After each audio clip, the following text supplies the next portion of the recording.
Welcome to our engineering physics online classes. Today we are discussing about the Young's modulus, bulk modulus, rigidity modulus, longitudinal strain coefficient, lateral strain coefficient and the Poisson's ratio, which are the most important definitions and the derivations which are expected in your examination point of view. Now, without wasting our time, we are going to discuss about the topic. What do you mean by Young's modulus? Now, Young's modulus is related to actual length. If you consider a hollow cylindrical tube which has a length L, when we apply force opposite to which is called an expansion, there will be small changes in the length in a micro level which can be given by L dash, and this is the actual length. This type of a deformation is called as longitudinal deformation. So Young's modulus is given by longitudinal stress by longitudinal strain, where longitudinal stress is nothing but force by area, how much amount of force applied per unit area of this length, and divided by change in the length divided by actual length. This is the actual length of the material, and this is the change occurred when the force is applied on this, and the Young's modulus is given by FL divided by A into L dash, where F is a force applied and L is the actual length of the material and A is the area, L dash is the change in the actual length of the given material, which is represented by a SI unit Newton per meter square, where the Young's modulus is always related to the deformation which is applied in a longitudinal manner.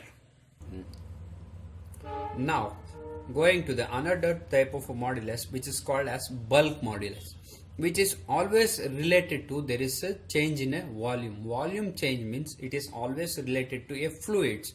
Fluids are nothing but it can be liquid materials or a air, which is called as fluids. So if you take any ball filled with a water or a balloon, if you start compressing that, there will be a small change in a volume with the actual volume to the actual volume, and there will be a little bit of change in the actual volume, which can be given by K is equal to volume stress divided by volume strain. As usual, volume stress is applied force, where the arrow mark shown, which is the force applied on the cross sectional area of that balloon, and V dash is the change in a volume and V is the actual volume, and the bulk modulus is represented by letter K, where K is equal to F into V divided by A into V dash, where F is a force, V is the actual volume, A is the area, and V dash is the change in a volume, and there's nothing changed. The SI unit also for this bulk modulus is Newton per meter square. Start. Now we are moving on to the rigidity modulus, which is represented by a letter neta. What do you mean by rigidity modulus? Before that, we need to know about what you mean by tangential deformation. When if you consider a square type of a body like this, one bottom of the surface is fixed for a particular body, and if you start applying a force above that towards making some angle like a twisting manner, it will form some angle theta, and there will be some length from one point to another point, it will be twisted, which is called as deformation length, which is given by X, and the actual length of that body will be given by L. This type of a deformation making an angle for the surface, this type of twisting manner type of a deformation is called as tangential deformation, which is given by N is equal to tangential stress divided by shearing strain. Shearing strain is nothing but this is the angle from where this is called a shearing angle, and this type of strain applied on this particular material is called shearing strain, which is given by force by area, where the force is applied above the surface and there will be some area, and this is the X, which is the deformation length.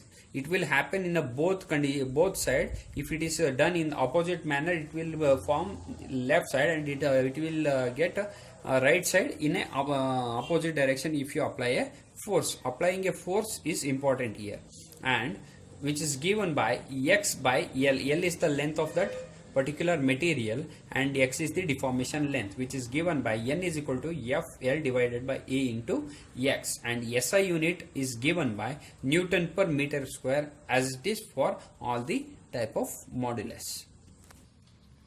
Now further we are going for discussing about longitudinal strain coefficient and lateral strain coefficient, which is represented by alpha and beta.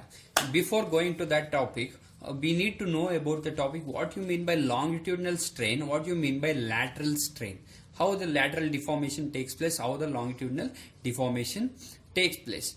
If you take a aluminium rod, this is if you consider this is as a aluminium rod, if I hold any force, applying force in this direction, in opposite direction, if I apply a force, there will be small change in a micro level. It can't be visible, and it will be some sort of changes in this particular material. If you apply a force oppositely in both the direction, there will be some change in the length. Actual length, it will be L. If you check it in a microscopically, there will be small changes in a length, which is given by L dash. So change in length, actual length before applying. After applying, there will be a change, and that will be having a small extension. That small change divided by actual length will always gives us the longitudinal strain. Now, what do you mean by lateral strain? This longitudinal strain is related to elongation, and the lateral is related to always a thickness. If the particular material having a 20 mm of thickness, after applying some force on this particular material, there will be a small changes in microscopically condition, and that will be, there is change in the thickness. If it has a 20 mm of thickness, after applying this force, there will be a change of some part of 19.2, 19.3 of thickness. By checking using a screw gauge, we can measure that for a cylindrical objects, and there will be a small change in the thickness. This type of a thickness changes opposite to the longitudinal strain always gives us the lateral strain. By using this longitudinal strain and lateral strain, we will be going to explain longitudinal strain coefficient and lateral strain coefficient, which is represented by a letter alpha and beta. Now we are discussing about longitudinal strain coefficient. Previously discussed that a longitudinal strain, how it happens, how it will change. Now the coefficient, which is represented by a alpha, I will be explaining about that, where longitudinal strain coefficient is the ratio of longitudinal strain divided by applied stress. The particular stress means force by area, which is applied on that material, is represented by a letter T, where longitudinal strain is given by x by L, where x is the change or a extension produced, and L will be the length of that particular material. So which is given by alpha is equal to x divided by T into L, where x is the extension produced and the T is the applied stress, which is given by force by area, and L is the actual length of that particular material. If I want to know the particular this one extension produced in this particular material, I can shift this stress and the length into this particular numerator, and which will get the changes. Extension produced x is equal to T into L into alpha. By multiplying these three, I can easily know about how much extension is produced in this particular action. Now we will be discussing about lateral strain coefficient, which is represented by a symbol beta. Now previously we told that the longitudinal strain per unit stress gives the always longitudinal strain coefficient. Like that, similarly with beta is given by longitudinal strain per unit stress always gives us the lateral strain coefficient, and lateral strain is given by d divided by d, where small d represents change in the thickness. If we will be having some particular thickness and there will be a small changes in decrease in a thickness, that is the change in a thickness, and d is big D is the actual thickness, where which is given by beta is equal to d divided by d divided by t, where t is stress, applied force per unit area gives us stress, where beta is given by small d divided by big capital letter D into T, which always gives us the lateral strain coefficient. Now, we have discussed about the longitudinal strain coefficient and lateral strain coefficient, which is represented by the letter alpha and beta. Now, we will be discussing about the Poisson's ratio. Poisson's ratio is nothing but the interrelation between the longitudinal strain coefficient and lateral strain coefficient and the Poisson's ratio, which is represented by a symbol sigma. Now, Poisson's ratio is nothing but the ratio of lateral strain and the longitudinal strain, where lateral strain is given by d divided by d, which are related to the thickness, and whole divided by x divided by L, and change in length and the actual length. Now it will take the form sigma is equal to L into D divided by x into D, which is written as equation number 1.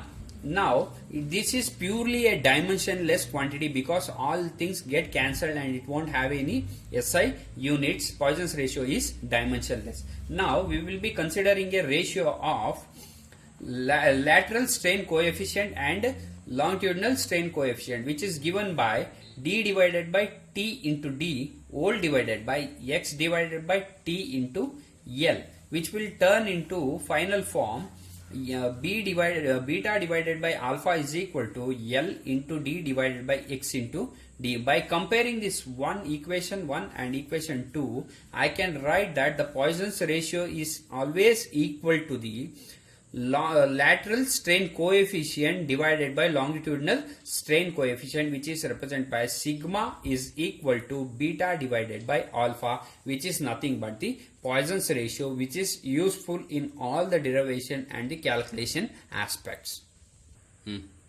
Moving on further, some of the interrelation between the alpha, beta, Young's modulus, bulk modulus, and the rigidity modulus and the Poisson's ratio we will be discussing here, which is the derivation which will be derived in further classes, and now we will be discussing just a relation in this session, where y is the Young's modulus is always equal to or the inversely proportional, and it is inverse to the longitudinal strain coefficient, because longitudinal strain coefficient is nothing but longitudinal strain divided by stress, which is the inverse of the Young's modulus, and K, which is called as bulk modulus. Bulk modulus always equal to 1 over 3 into alpha minus 2 beta. This is the way how this longitudinal strain coefficient and lateral strain coefficient interrelated to the bulk modulus. And then this is nothing but a rigidity modulus. It is always related to is equal to 1 over 2 into alpha plus beta. This is how it is interrelated to